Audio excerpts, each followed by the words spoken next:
Dalawang tanong mula sa social media. Ano ba yung naging reaksyon ninyo of course, sa mga kapwa Pilipina, sina Lee Keeper at si Marcin Esteban, na-congratulate ba sa inyo upon learning na nagkaroon ka ng Paris Olympic spot? Anong reaksyon mo?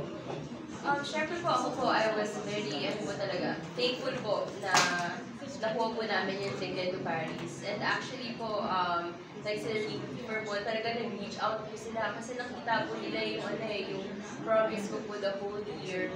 And sa US din po, nakakasama ko po sila sa mga ilang events po sa US North American Cup. Okay, lastly, nabanggit natin ikaw ay isang produkto ng pre-fencing classes ng QCEP fencing team under Coach Counselor Joseph Rico.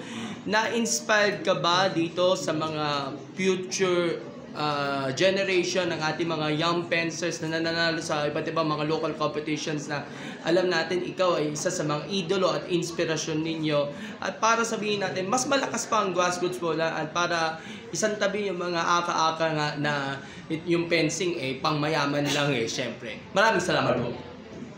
Actually, nakakatuwa nga po kasi ngayon po, napakalaki na po yung program po na ginawa po ni Counselor Joseph Rico. And actually po, nung pagdating ko po dito, yung mga bata po talaga nandun po sila sa airport. So, nung nakita ko po sila, sobrang naging emotional po ako kasi parang na-feel ko po na parang kahapon lang nasa same situation po nila ako. And the fact po na meron silang nila-look up to, kasi isa rin po yun sa mga naging inspiration ko nung bata po ako So I'm very blessed po na isa po ako ngayon sa mga atleta po na nililook up po nila.